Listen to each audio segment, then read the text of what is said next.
Morning, dear students. Are you able to hear me? Yes, sir. Yes, sir.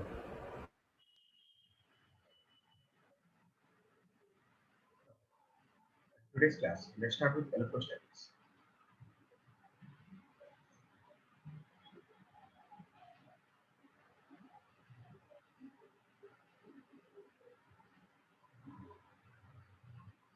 So here, if you try to think out the term, this electro means it is something related to charges, is that right? Electron, okay, which is charge. So electro means charges. Statics means at rest. That means study. You can decode this as charges. Study of charges at rest. You're getting the point. Electrostatics. If, if at all, if we write electrodynamics, what does it mean? It means will be discussing this. Charges in motion. So coming to here, the thing is, you know that in nature there are two types of charges: positive charges and negative charges. And few of the particles they are neutral as well. Okay, so these positive charges they repel each other, negative charges they repel each other. But whereas positive and negative they attract each other. Is that right? So that means Yes. Yes. we take two positive charges, two negative charges, and a positive and a negative charge. Then we know that positive charges they repel each other, negative charges they repel each other, whereas positive and negative charges they attract each other. We're getting the point. Positive and negative charges they simply attract each other. From this we say like charges repel, unlike charges attract. And we have one more thing saying that the charge of electron E is given as 1.602 into 10 power minus 19 coulombs. Okay, it is given this way and it is considered to be negative. Okay, the value of E, magnitude of E is this much. Charge of electron is given as minus E. Okay, and it is said that here we have a statement saying that charge is quantized. Do you understand what we mean by quantized? Yes, sir. It's Fixed like in whole quantities. numbers. Fixed quantity, whole numbers. Yes, Like an integral multiple of something. yes, it will be plus or minus n. So here n can be 0, 1, 2, 4. Either it's a whole number. That means yes, it is available in whole number quantity. Okay, and we also say that the charge is conserved. Do you know what do you mean by it? So Not it lost means or the gained. charge cannot be created nor destroyed. The net charge remains the same. Its charge, yeah. After the reaction and before. That is in an isolated system. That means if a system is not in contact with anything, in such a situation, the total charge to total is equal to constant. So this is what we mean by conservation of charge. The charge can neither be created nor be destroyed. You're getting the point. So in fact, the SI unit of charge is coulomb. Is that right? SI unit is coulomb. There are some other units also. Then SI unit is coulomb, capital C. Okay. There are some other units also. Other units. These other units are not so significant. Okay. They are not used most of the places. We have something called electromagnetic unit. Electromagnetic unit.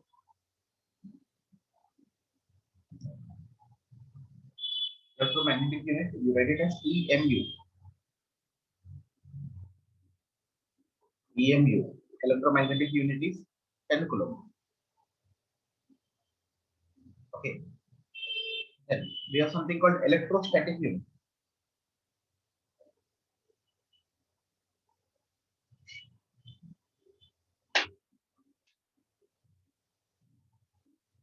Something called electrostatic unit.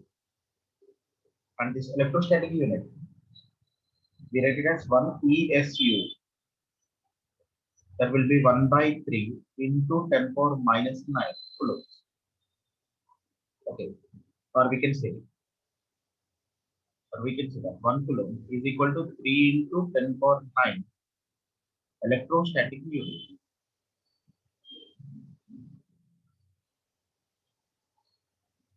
See, this electrostatic unit is there, right?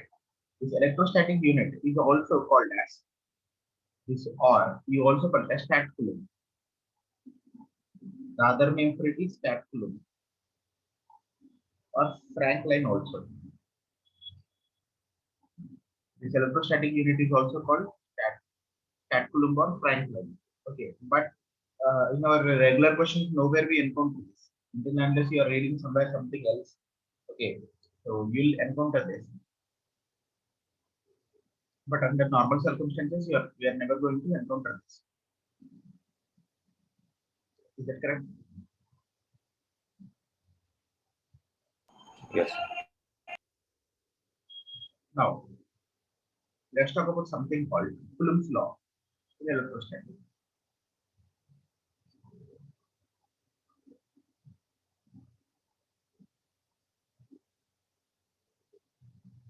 Coulomb's law says that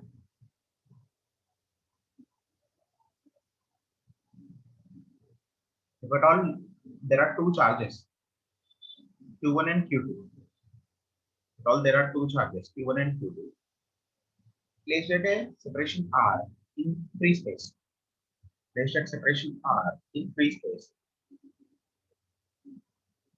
then either they will attract or repel. Is that right? They will attract or repel. If at all both of Yes, them, sir. Yes. then there are very good chances that they'll repel. If both of them are positive or negative, then they'll repel. So force of attraction or repulsion. Okay. Force of attraction or repulsion. He commented on this nature. He said that, first point he said that force of attraction or repulsion is proportional to the product of charges. Okay. That means more the magnitude of charges, more strongly they'll either attract or repel. Is that correct? Yes. We're getting the point. And in fact, from this itself, we can say that if both of them are positive, F is greater than 0, then force is repulsive. Then F is repulsive. Okay, just keep this in mind. Magnitude of force, if at all we put it as positive, that means it is repulsive. Why? Because F is equal to Q1, Q2, right? F is proportional to Q1, Q2. When both of them are positive or both of them are negative, the force will be how much? Positive in both cases. Yes. It will be repulsive. Now, F is less than 0, then we call it as attractive. Why? Because Q1, Q2, right? So one is positive, negative, negative, positive. In both cases, the product will turn out to be negative. So just remember that. And the second point he said is that this force is inversely proportional to square of the distance between the two charges. Okay, this was purely an experimental observation. This was purely an experimental observation. And third point, he said that it was a central force. Do you remember what do you mean by central force? Yes, sir. The The force line which acts join along the line joining the center of the line joining two centers of the two charges. charges. It's along the line joining the forces. Okay, so it must be along this line only. It cannot be in some other direction. Then you call it as a central force. Then fourth one, he said that it is a action reaction pair. So what do you mean by action reaction pair?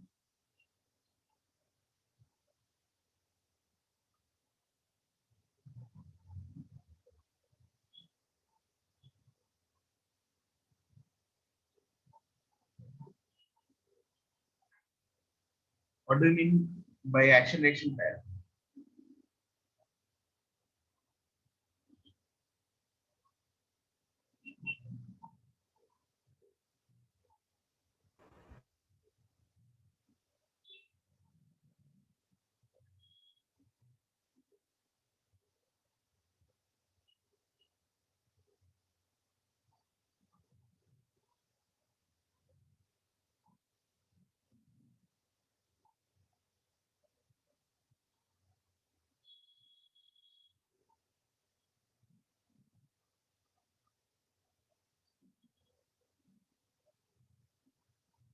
Are people there? Yes, sir. Yes, sir. So he said that it is an acceleration pair.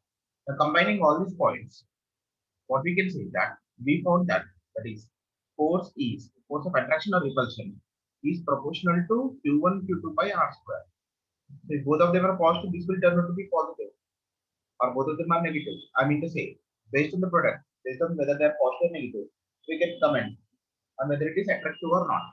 If it is your point.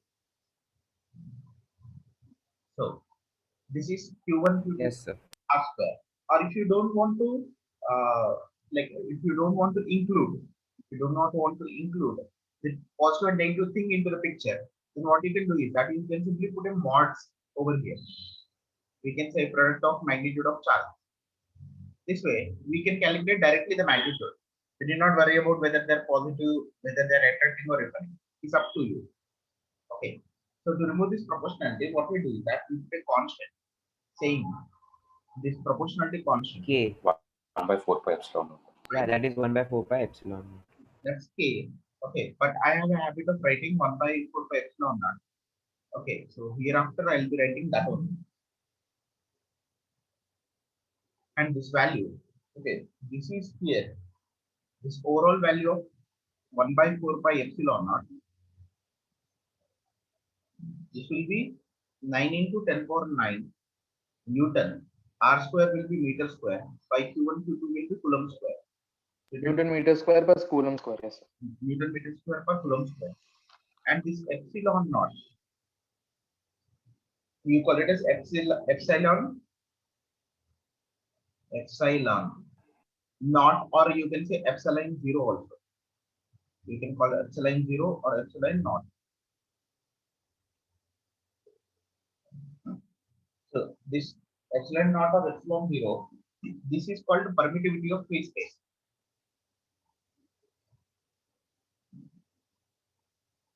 Permittivity of free space.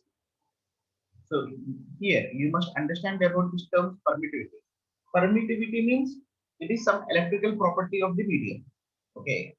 Permittivity means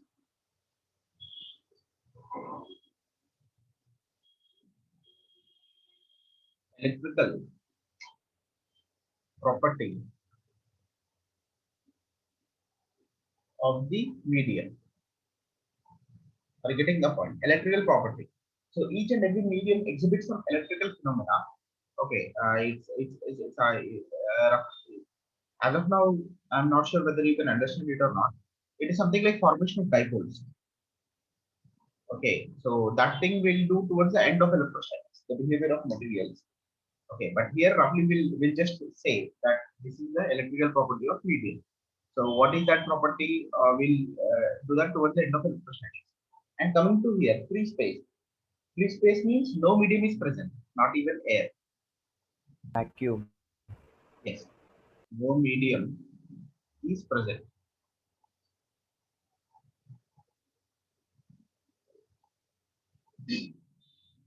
Not even air. So this you call it as permittivity of free space. Are you getting the point?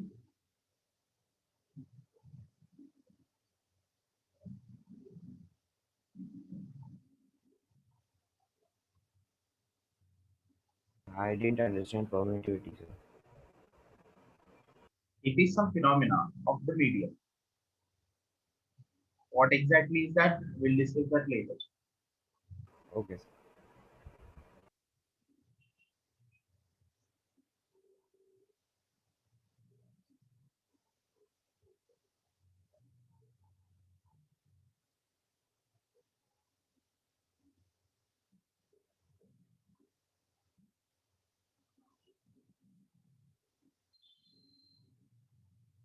Here, whenever the charges are placed in a free space, okay, that means in a medium in a region where there is no medium present, then you put epsilon naught, okay, 1 by 4 by epsilon naught.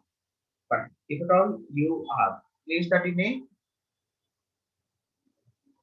if at all you are placed in a medium, charges are placed inside a medium, say we say, okay, charges are placed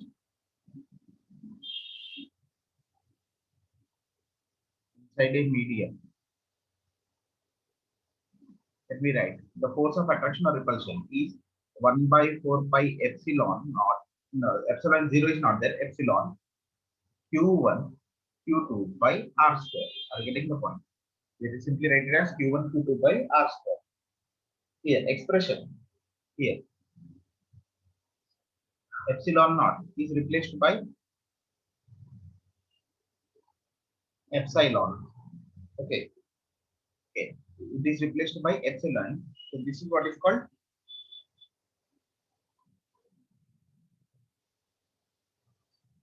permittivity. In fact, you call it as absolute permittivity of the medium.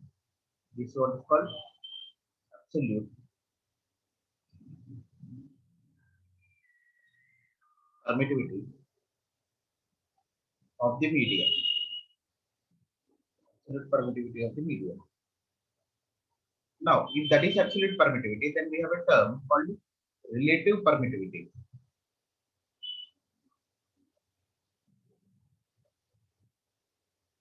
Relative permittivity or dielectric constant. Dielectric constant K. So this relative permittivity or dielectric constant K, you write this as epsilon R. Okay, you write this epsilon R. So it is the ratio of this epsilon R or K is the ratio of permittivity of medium with respect to permittivity of free space. You getting the point? It's the ratio, that is permittivity of medium by permittivity of free space.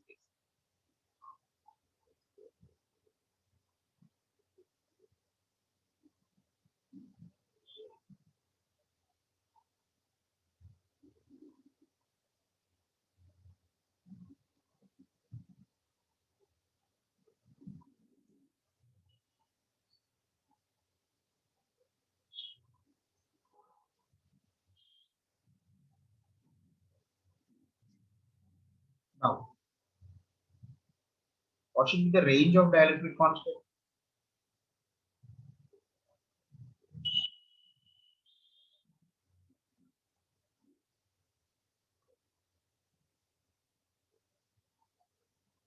The range of dielectric constant is that it is 1 to infinity. It cannot be less than 1. Infinity is an open bracket.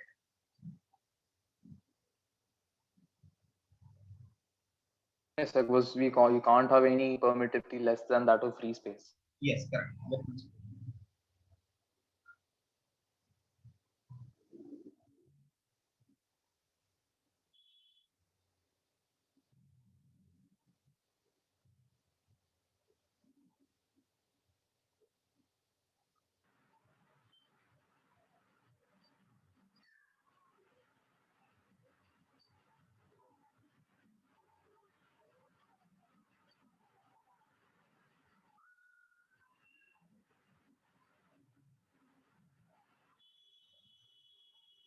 Now let's talk about the vector form of Coulomb's law.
I'm taking the attendance. Adarsh, Amol, Dheeraj,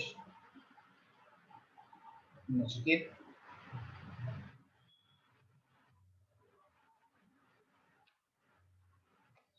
Nishala, Rishit,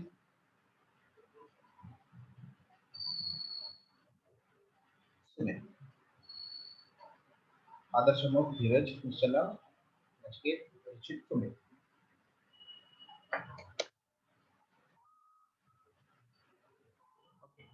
Now, let's try to talk about the vector form of Coulomb's law. Here, all we try to do is that we'll try to express this in terms of vector quantities.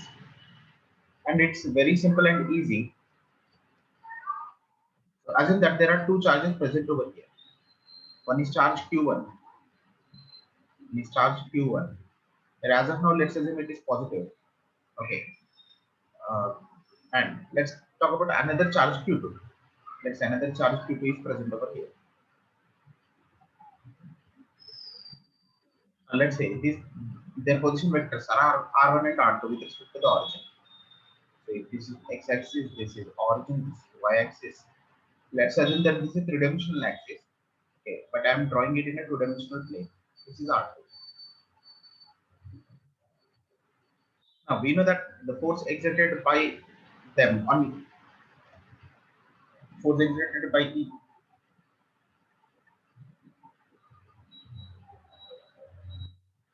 them on each other is in the given case repulsive and is a central force. Is that right?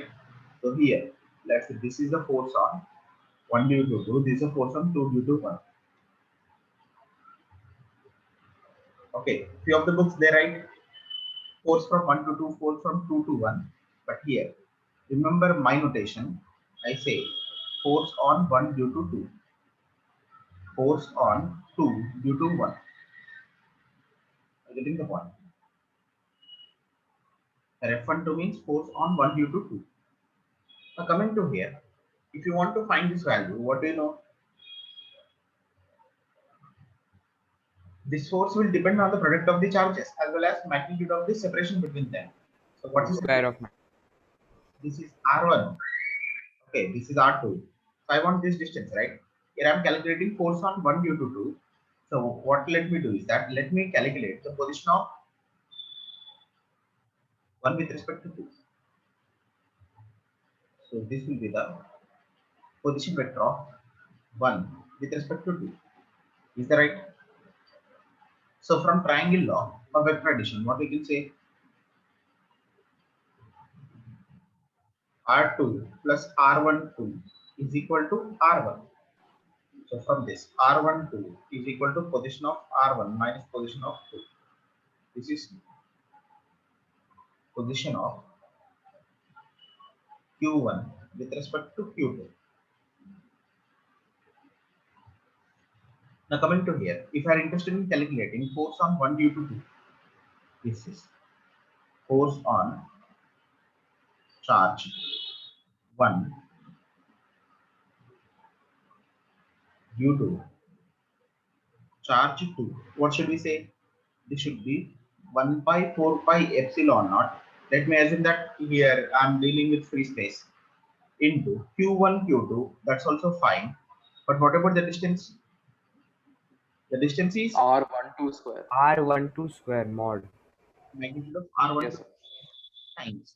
We have to also add the direction, right? Because here we are talking about vector form. And here we can clearly see that this is parallel to R12 cap. I'll simply put this as R12 cap. Got the Yes. point? So the same thing, how we can write? We can simply say that this is equal to 1 by 4 pi epsilon naught Q1 Q2 into vector can be written as unit vector can be written as vector by magnitude, right? This will be vector Yes, sir. R12 by R12 by Mod of R12 R12. whole cube. whole cube. Here, what is R12 means? It is R1 minus R2. Got the point? Understood the logic? So this is how we are going to do it. Similarly, since force on 2 due to 1 must be equal to minus force on 1 due to 2. Is that right?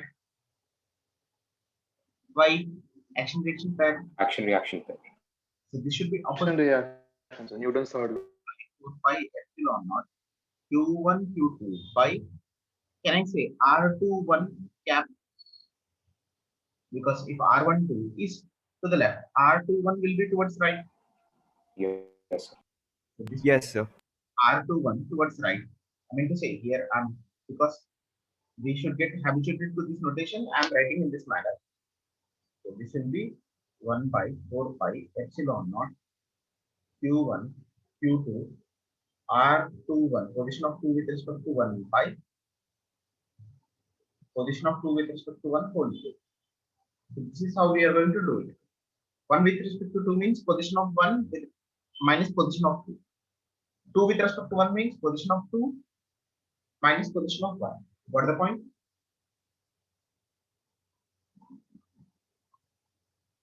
So if at all you are Yes, sir. confused with this, then remember this way. Wherever you are calculating force, that you call it as field point. Okay, you will understand the reason why you are calling it as field point. But if at all you are calculating force on one due to two, so this will become field point. This will become source point. And we write. Should I add that or have you understood it?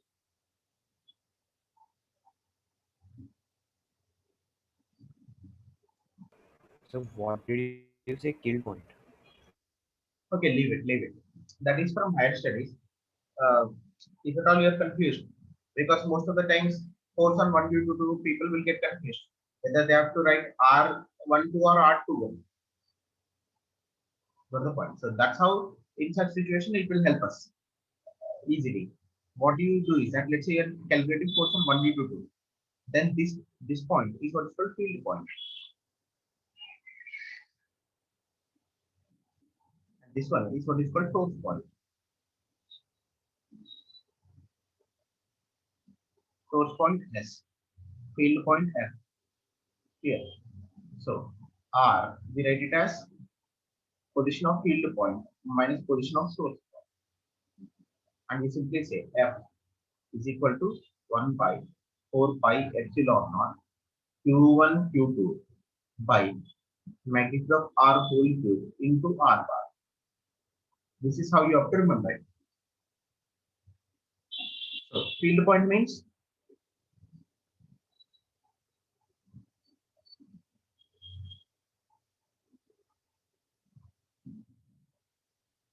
charge on which we are calculating force.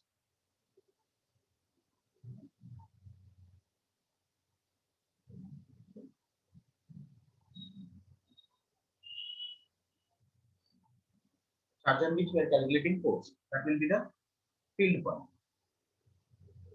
Source point means that is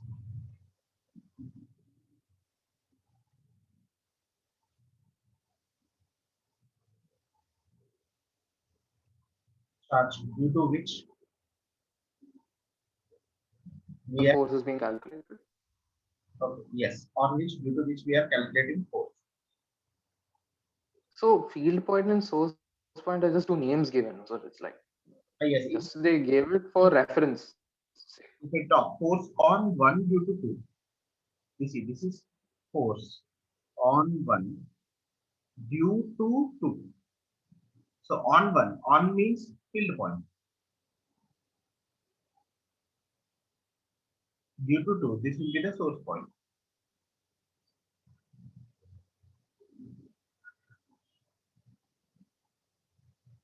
So let's take a simple example to understand this.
Sir, could you just explain me the topic which you did before this? I just joined late.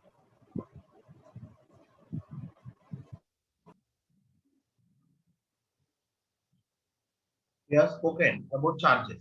We simply said that there are two types of charges, positive and negative. And we said that SI unit is Coulomb. Then we said that there is something called Coulomb's law. If two charges are placed at some distance r, then the force is given as Q1 Q2 by r square.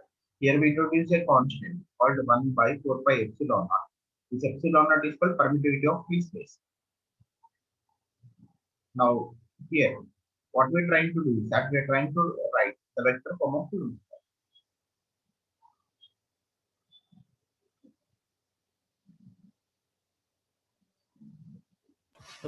Okay, sir.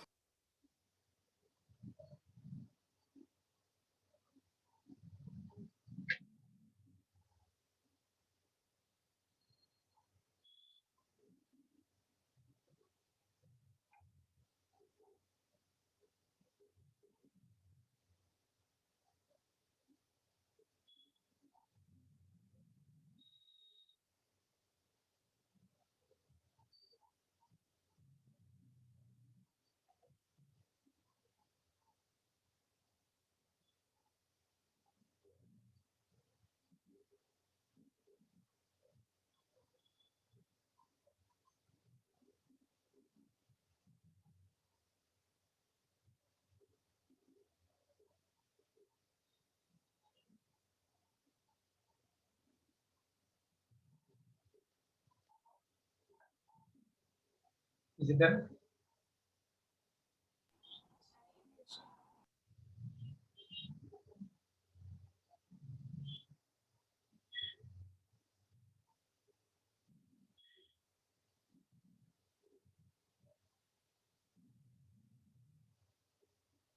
Now, this meeting is going to get terminated in 5 minutes. Okay, whenever it gets terminated, kindly rejoin using the same. Okay. Oh, okay, sir. Now, here we have something called superposition principle.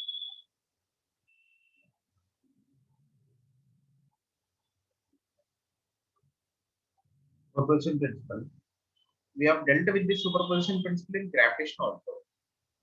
Okay, this superposition principle says that if at all there is a charge Q1, if at all there is a charge Q1, there is a charge Q placed over here, and there are multiple charges. Let's say Q1, Q2, Q3, Q4 like that. Q4 like that. So what do we know is that these charges Q1 and Q2, they Q1, Q2, let's say they are exerting certain force on it. They may be repulsive or attractive. Okay. As in that they are exerting some forces on it. Something like this. Okay. Uh, yes. Let's say this is Q naught. So let me call this force as force on 0 with respect to 1. This is force on 0 with respect to 2. This is force on 0 with respect to 3. This force on 0 with respect to 4. So there are multiple forces. So in presence of multiple charges, the net force acting on it, okay, F0, total force on 0, total force on Q naught is equal to sum of the individual forces. That means force on 0 with respect to charge 1 plus force on 0 with respect to charge 2. Force on charge 0 with respect to charge 3 plus force on charge 0 with respect to charge 4. So this is what is called superposition principle. Understood?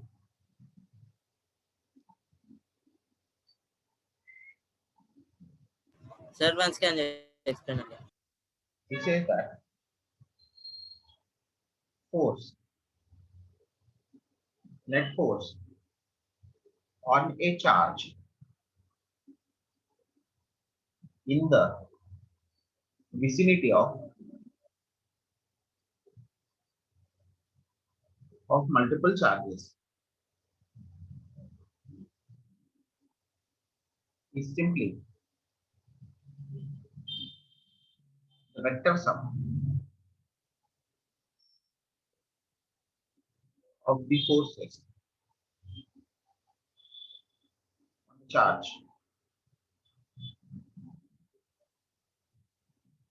due to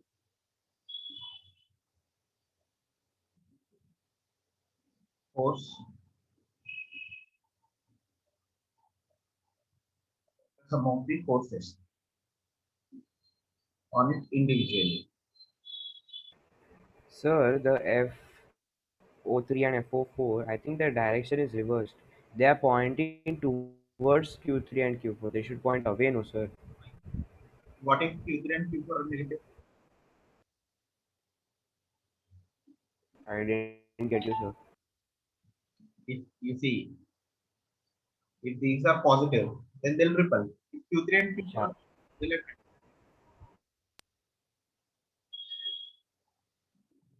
Positive and negative charges they attract, right? Yes, sir, got it.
So now what we'll do is that we'll try to take up some simple questions on calculating the force